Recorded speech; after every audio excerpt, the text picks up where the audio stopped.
Yo yo yo, j'espère que vous allez bien en cette fin de semaine, j'espère que les ventes au détail se sont bien passées pour vous. Aujourd'hui j'aimerais parler de quelque chose que j'ai fait dernièrement, c'est un tout petit exercice que j'avais envie de partager avec vous et qui pourrait vous aider à mettre en lumière en fait vos forces et vos faiblesses en trading pour avoir quelque chose de la matière à travailler dans les semaines à venir. Donc c'est vraiment tout bête, ça va être une vidéo assez courte, je vais vous partager ça, c'est pas une idée qui vient de moi. Et donc l'idée en fait, c'est de faire une sorte d'évaluation un peu subjective de votre trading sur une échelle de 1 à 10 par rapport à plusieurs critères. Comme ça va vous permettre de mettre en lumière les choses sur lesquelles vous devez encore travailler et les choses que vous pouvez peut-être mettre un peu de côté parce que vous êtes relativement bon dedans et que si vous voulez vous améliorer encore plus tard, vous pourrez le faire. Mais à l'ordre du jour, donc pour l'instant c'est pas spécialement nécessaire. Il faut surtout travailler vos faiblesses parce que c'est vos faiblesses qui vous empêchent d'être rentable en trading. Mais donc ce petit exercice, alors il vient pas de moi, hein, j'ai pas envie de voler les crédits, donc je vais juste citer la personne. Donc j'ai vu ça dans une story, c'était sur Insta. Je vous dis c'est vraiment tout bête mais c'est vachement utile. Donc c'était dans une story de Franck Entreprend, voilà, donc si jamais vous voulez aller le suivre ou quoi, j'ai pas envie de lui voler les crédits. Mais donc l'exercice est tout bête. Je vais prendre peut-être, laissez-moi réfléchir, je vais peut-être prendre une page Miro pour faire ça. Donc l'exercice est tout bête, c'est plusieurs critères, et en fait, et je vous conseille sincèrement de le faire en même temps que moi. Donc attendez, je vais juste faire un nouveau tableau. Désolé, hein, comme d'habitude, je prépare jamais mes vidéos, je suis désolé. Donc voilà, donc on a un tableau. Alors l'exercice est tout bête. Je vais vous noter les critères et le but en fait, ça va être de vous évaluer personnellement, donc subjectivement. Donc c'est pas un truc hyper mathématique machin, mais ça va vous donner une idée de où vous en êtes dans le trading et ce que vous devez encore travailler. Donc vous évaluez subjectivement sur une échelle de 1 à 10 par rapport à plusieurs critères. Alors les critères, ce sont quoi? Le premier, je vais mettre ça en plus grand. Voilà, le premier, ça va être l'entourage. Alors vous allez me dire, ouais, mais c'est quoi le rapport avec le trading? Parce que l'entourage en soi, c'est pas évaluer ton trading. Mais je vais d'abord vous noter tous les critères et puis je vais les expliquer un par un.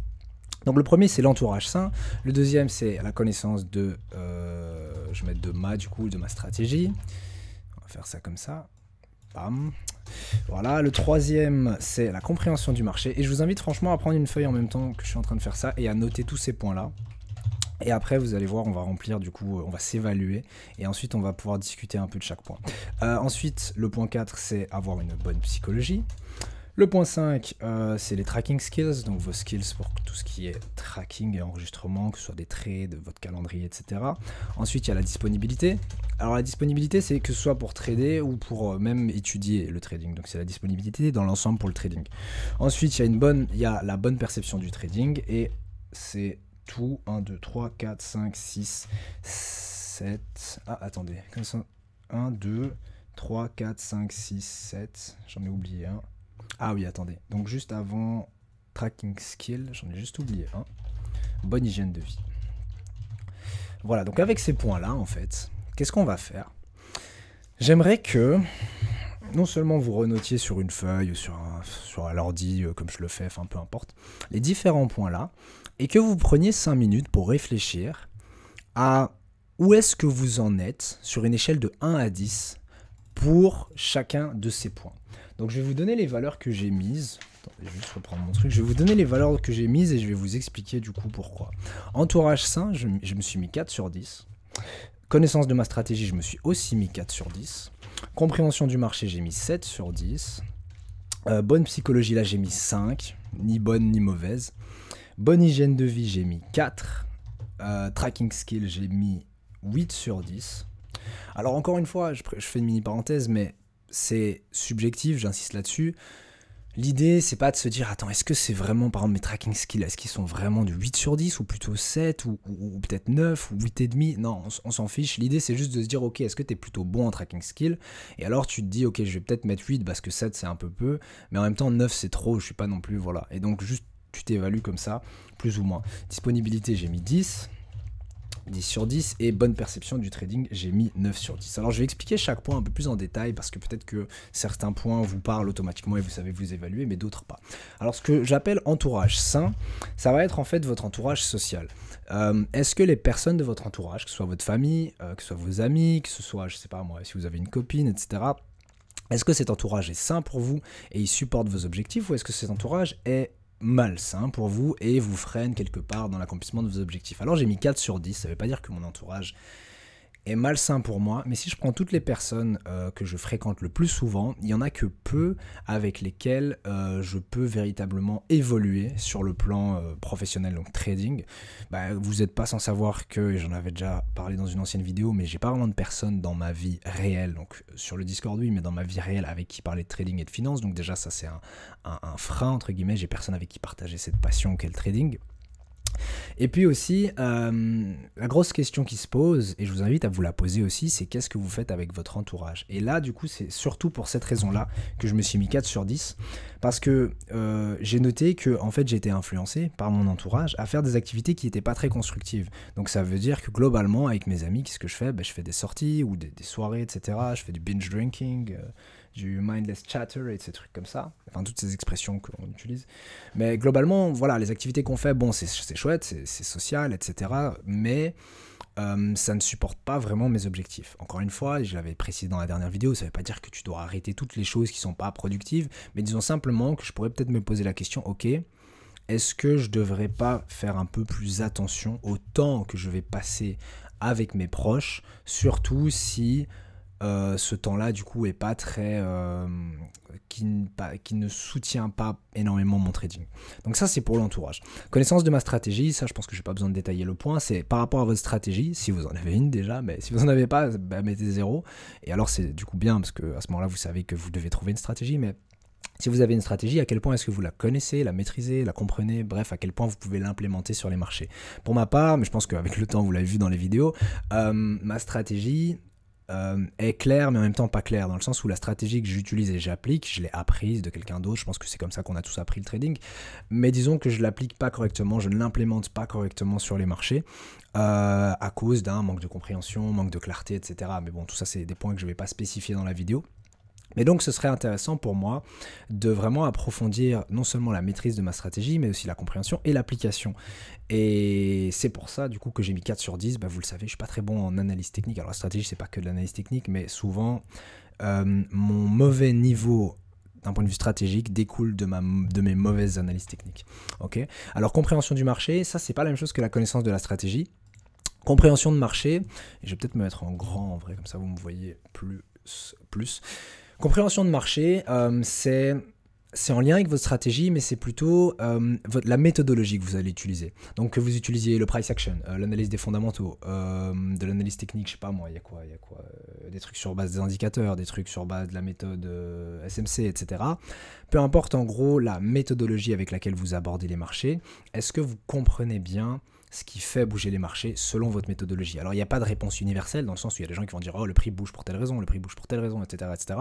Mais l'idée c'est par rapport à l'approche que vous avez des marchés, est-ce que vous comprenez bien les tenants et aboutissants, tout ce qui est intrant et à ce niveau-là du coup j'ai mis 7 sur 10 parce que autant d'un point de vue technique, j'ai pas une hyper bonne compréhension des marchés, ça veut dire que tous les concepts que les gens utilisent quand ils font de l'analyse technique pure et les raisons qui donnent derrière l'action des prix, j'ai encore un peu de mal avec ça. Mais pour ce qui est de la compréhension macroéconomique derrière les marchés, donc les raisons fondamentales, géopolitiques, macroéconomiques comme je l'ai dit, qui font bouger le prix et qui donnent une certaine valeur à une devise, pour ça je suis plutôt bon. Donc en gros, formulé simplement, je suis plutôt bon en analyse fondamentale et pas en analyse technique. À ce moment-là, du coup, compréhension des marchés, je me suis mis 7 sur 10. Mais en précisant bien, du coup je l'ai noté. Voilà, j'ai une assez bonne compréhension fondamentale des marchés, mais je dois encore approfondir ma compréhension technique. Du coup, voilà, pour ce point-là, c'est comme ça que vous devez, entre guillemets, vous évaluer à ce niveau-là, où est-ce que vous en êtes. Et donc, évaluez-vous sur 10. Bonne psychologie, ça c'est la psychologie de trading en général. Alors j'ai mis 5 parce que autant il y a des moments où je fais preuve d'une très bonne psychologie de trading et j'applique bien mon plan et c'est top, et autant il y a des moments où je relâche complètement ma discipline et je fais n'importe quoi. Donc c'est un peu entre les deux parce que c'est pas tout le temps en fait je suis mauvais en psychologie de trading, c'est juste qu'il y a des moments où je fais des bonnes choses, il y a des moments où je fais n'importe quoi. Et donc l'idée ici, j'ai mis que je devais plus essayer de tendre vers ce qu'on appelle l'équanimité. Donc l'équanimité, c'est un peu cette stabilité d'humeur où tu appliques tout le temps le même process. J'ai encore trop des swings au niveau de ma manière d'aborder les marchés qui dépendent directement de ma psychologie, mes émotions, etc. Donc je dois apprendre à faire preuve de plus de sérénité, de plus disons, de calme, si on peut dire ça comme ça, quand j'aborde les marchés. Donc j'ai mis 5 sur 10. Pour ce qui est de l'hygiène de vie, j'ai mis 4 sur 10. Donc là, même chose, hein, qu'est-ce que j'ai noté? Le fait de sortir, le fait d'avoir une mauvaise alimentation, le fait de manquer de sommeil, donc toutes ces choses-là, mais j'en ai déjà parlé dans la vidéo sur l'environnement, où le titre c'est Change ton environnement. L'hygiène de vie va être assez importante parce qu'elle va impacter ton trading. Je vais pas réexpliquer tout ce que j'ai expliqué dans l'autre vidéo, je t'invite à aller la regarder si ce point-là t'intéresse. Mais évalue ton hygiène de vie sur 10. Parce que ça pourrait aussi être l'une des raisons pour lesquelles tu performes mal en trading. Imaginons que tu es même moins que 4, tu es 3, tu es 2, parce que je sais pas, moi tu dors 4 heures par nuit, ou tu as des gros problèmes de santé, etc. Alors c'est pas directement de ta faute nécessairement, mais deux gros problèmes de santé vont impacter du coup ton état physique, mental, et ta capacité à aborder les marchés de façon professionnelle et correcte. Mais donc, l'hygiène de vie, évalue-toi, ça peut être important de regarder ça aussi. Tracking skills, c'est tout ce qui est journalisation, donc que ce soit ton journal de trading, donc ton portfolio, que ce soit si tu fais un calendrier où tu prends des notes sur les annonces économiques, que ce soit les trades que tu as pris, que ce soit toutes ces choses-là en gros que tu vas noter, mais de toute façon vous l'avez déjà assez vu, je vous le montre, par exemple ici, hein, vous le voyez, ça c'est par exemple les prévisions économiques que je fais. Ici j'ai aussi mon calendrier, etc. Donc toutes ces choses que vous allez journaliser. Personnellement j'utilise Notion si ça vous intéresse. Tout ça, donc ça va être le tracking. Et alors le tracking, il y a aussi par exemple un track record en backtesting, il y a le track record de vos trades, toutes ces choses-là. À quel niveau est-ce que vous êtes? Est-ce que vous traquez déjà? Parce qu'il y a des gens qui ne traquent rien du tout. Donc ça va être important. Ici aussi, mettez-vous une note. Disponibilité, c'est quel temps est-ce que vous avez à allouer au trading? Alors là, est-ce que vous avez que la moitié de votre temps, 3/4 de votre temps, 1/3 de votre temps, je sais pas. En fonction de ça, mettez une note sur 10, idem. J'ai mis 10 sur 10, pourquoi? Parce qu'en ce moment j'alloue l'intégralité de mon temps à mon trading. Donc du matin au soir, du lundi au vendredi, je fais que du trading. Donc c'est pour ça que j'ai mis disponibilité 10 sur 10. Mais en vrai j'aurais peut-être dû mettre 9 sur 10, parce qu'on n'a jamais tout notre temps au trading. Parce que sinon ça voudrait dire que je m'enferme littéralement et je fais plus rien d'autre que ça. Alors qu'en réalité, j'ai encore des activités sociales, j'ai parfois des obligations. Donc je devrais mettre 9 sur 10 en réalité, parce que je ne peux pas allouer 100% de mon temps au trading. Et puis alors finalement, le 8e point, c'est la perception qu'on a du trading. Et là, c'est plutôt l'aspect psychologique, mais en dehors des graphiques. Ça ne veut pas dire la psychologie de trading pure que tu appliques sur les marchés. Ça veut dire en gros, est-ce que tu as la bonne image du trading? Est-ce que tu as les bonnes attentes? Parce que souvent, quand on aborde le trading, on a des attentes irréalistes et on s'imagine que le trading, c'est ça, ça ou ça. Et puis avec le temps, on se rend compte que en fait, le trading, c'est pas aussi simple, ça demande plus de compétences que ça, etc. Donc ça, c'est pour la perception du trading. Est-ce que l'image que tu as du trading est réaliste? Et ça va te permettre de construire tes attentes et de ne pas non plus, et j'ai mis, ça c'est l'un de mes gros problèmes, ne pas avoir des deadlines trop serrés. Si maintenant tu viens de commencer le trading et tu te dis que dans 3 à 6 mois tu seras rentable, il y a peu de chances que ça arrive. Ou alors ça peut arriver sur un coup de chance, mais il y a peu de chances en tout cas que ça continue comme ça les mois qui suivent. Tu vois, ça va te prendre plusieurs années, j'en parle suffisamment dans d'autres vidéos. Et donc voilà, une fois que tu as fait tout ça, et c'est là où ça devient important, une fois que tu as fait tout ça, tu vas pouvoir mettre en lumière tes points faibles et tes points forts. Alors les points faibles, c'est ceux où tu as moins de 5 sur 10. Les points forts, entre guillemets, c'est ceux où tu as plus de 5 sur 10. Si tu as 5 sur 10, c'est un point neutre.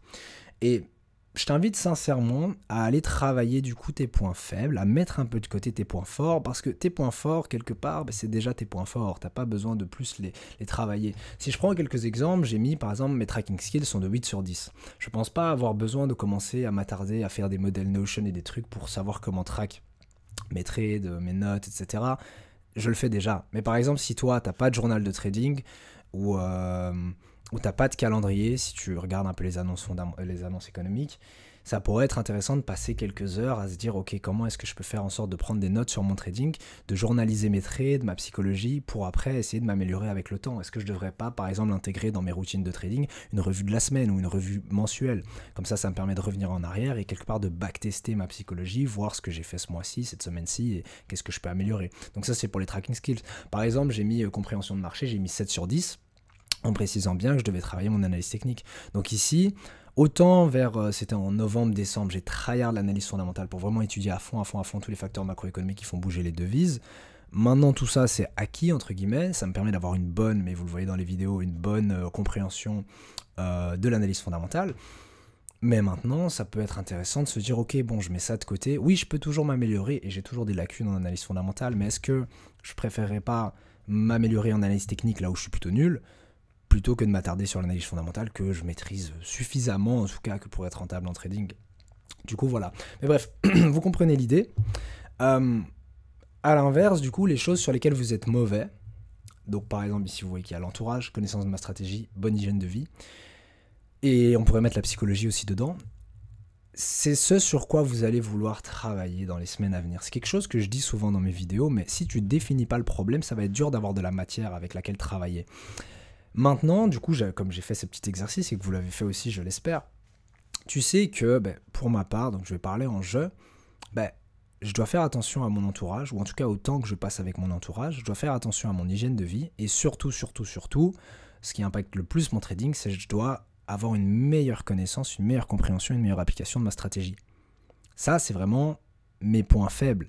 Et tout le reste, je peux le mettre de côté pour l'instant. Ça veut dire ma perception du trading. Donc ça peut être par exemple, si tu regardes, tu lis des livres sur des interviews de traders ou tu regardes des documentaires et des trucs comme ça pour vraiment avoir la bonne perception de ce que c'est être un trader professionnel. Tout ça, ne le fais pas. Enfin, je sais pas que tu perdras ton temps, mais c'est pas ta priorité en ce moment.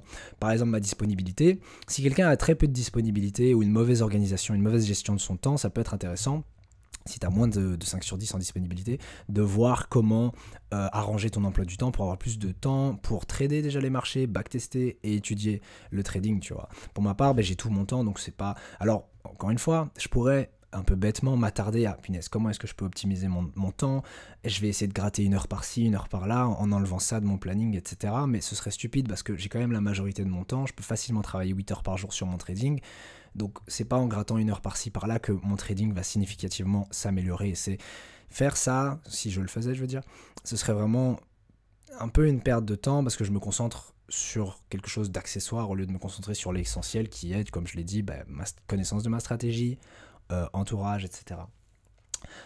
Pour terminer, je sais pas moi, avec un dernier exemple, si tu as une mauvaise compréhension des marchés, c'est quelque chose dont je parle pas beaucoup dans les vidéos, mais c'est hyper important que tu comprennes ce que tu fais. Je vois encore trop de personnes qui ne savent pas ce qu'ils font. Et je parle pas de pas maîtriser sa stratégie ou... Non, je parle vraiment... Ils font des trucs sur les marchés, ils comprennent pas ce qu'ils font. Genre, ils sont là et tu vas leur demander, ok, ah, ça c'est intéressant, donc je vois que tu as pris telle position ou tu as analysé tes graphiques comme ça. Pourquoi est-ce que tu as fait ça? Tu leur demandes juste pourquoi. Et ils sont là, je sais pas. Et donc, bon, là, il faut travailler sur sa compréhension des marchés, les raisons pour lesquelles les marchés bougent, etc. Ou alors souvent sur le Discord, je vois beaucoup de personnes. Après, je sais que la plupart des gens n'ont pas des connaissances en analyse fondamentale aussi poussées que moi, parce que j'ai beaucoup mis l'accent là-dessus au début quand j'ai appris le trading. Mais je vois beaucoup de gens qui sont en mode, ok, il y a telle data qui est sortie, pourquoi telle ou telle devise monte ou descend? Et ils comprennent pas la réaction du marché à l'annonce économique. Et pour moi, alors si t'es débutant, ça va. Mais il y a un moment où il faudrait que tu la comprennes quand même. Tu peux plus te permettre de dire « Attends, je ne sais pas pourquoi le marché a bougé » après une data. Genre par exemple, aujourd'hui on a eu les retail sales, mini parenthèse fondamentale dans cette vidéo. On a eu les ventes au détail aujourd'hui. On s'attendait à un chiffre faible, mais le chiffre est sorti bien plus faible que prévu, à moins 0,8% il me semble. Moins 0,8%, c'est très bearish pour le dollar. L'euro s'est apprécié et a rejoint, de toute façon vous le voyez ici. Hein. L'euro, c'est... Donc on était ici ce matin. Ok, enfin ouais, on était en range ce matin. L'euro s'est apprécié d'à peu près 40 pips après la publication des ventes au détail. Donc, à ce moment-là, bon, j'ai pas vu de message comme tel dans le Discord, mais si maintenant une personne disait je comprends pas pourquoi l'euro monte avec la publication des ventes au détail, la compréhension des marchés, des raisons pour lesquelles le prix bouge est assez mauvaise et il faudrait peut-être travailler là-dessus. Enfin bref, je vais pas m'attarder plus longtemps, de toute façon je pense que vous avez compris l'idée, mais je vous invite franchement à faire cet exercice et une fois que vous l'avez fait, n'hésitez même pas à mettre des couleurs, genre littéralement moi j'ai entouré en rouge mes points faibles en fait, et là franchement les prochaines semaines à venir je vais vraiment travailler là-dessus. Donc d'un point de vue en dehors des graphiques, comme l'expression que j'utilise souvent, sur les graphiques et en dehors des graphiques, mon travail en dehors des graphiques ça va être d'essayer d'assainir mon entourage. Ça veut pas dire me débarrasser de certaines personnes, non. Toutes les personnes de mon entourage, je les apprécie et je compte les garder dans mon entourage, mais ça veut dire peut-être faire attention à ne pas être influencé négativement par mon entourage. Ça va être une première chose. L'hygiène de vie, ça forcément, j'ai pas besoin de l'expliquer, que bonne alimentation, bon sommeil, etc. Toutes ces choses-là sont importantes et je les ai un peu négligées ces derniers temps. Donc, remettre mon hygiène de vie à un bon niveau. Et ma psychologie de trading aussi, je pourrais la travailler. Ça pourrait être intéressant, par exemple, dans les semaines à venir, de peut-être me replonger un peu dans des lectures. Parce que pour la psychologie de trading, je pense que le mieux, c'est à travers des livres ou éventuellement des vidéos. Parce que les livres sur la psychologie de trading sont très bien faits. Je vais pas vous en conseiller dans cette vidéo, parce qu'en soi j'en ai pas vraiment à conseiller, mais ça pourrait être intéressant de se pencher là-dessus. Et puis aussi, dernière chose, ma stratégie, surtout. C'est un peu comme la règle du 80-20, je pense que vous la connaissez, hein, je sais plus c'est quoi le nom de cette loi, mais l'idée c'est de dire que 20% de tes actions amènent 80% des résultats. Et souvent on s'attarde à faire tout un tas de tâches, donc on va faire 10 tâches, 10 actions, sauf qu'en réalité, sur ces 10 actions, il n'y en a que 2 qui vont fournir 80% de résultats. Et si je prends cette petite liste que je vous ai faite de 8 points sur lesquels vous évaluez, honnêtement, il y en a peut-être 1 ou 2 sur lesquels vous pouvez vraiment bosser et ça va améliorer significativement votre trading. Pour ma part, c'est ma stratégie. Ma stratégie, et puis, je suis en train de lire, soit ma psychologie ou alors mon hygiène de vie, je pense. Mais en tout cas, ma stratégie, c'est clair que si maintenant je bosse ma stratégie à fond, parce que 4 sur 10, en fait, dès que tu as une valeur qui est en dessous de 5 sur 10, tu vas pas être rentable, parce que ça veut dire que tu ne maîtrises pas suffisamment ce point que pour être un trader. Tu peux pas être un bon trader avec une connaissance de 4 sur 10 de ta stratégie. Non, tu dois connaître ta stratégie. Mais donc voilà, donc j'espère que ça va vous permettre de trouver un peu des guidelines, parce que souvent quand on apprend le trading, on sait pas trop dans quelle direction marcher. Et en ayant conscience de ses points faibles et de ce sur quoi on doit travailler, ça nous donne des idées pour les semaines à venir de ok, maintenant je sais, je dois être focus sur ma stratégie. Pour ma part, ce sera ok, les prochaines semaines c'est focus sur ma stratégie. Genre 80% de mon temps, ce sera ça. Et puis le 20% restant, je peux travailler les autres points, mais 80% de mon temps, ce sera ça. Parce que c'est les 20% des actions qui vont m'apporter le plus de résultats.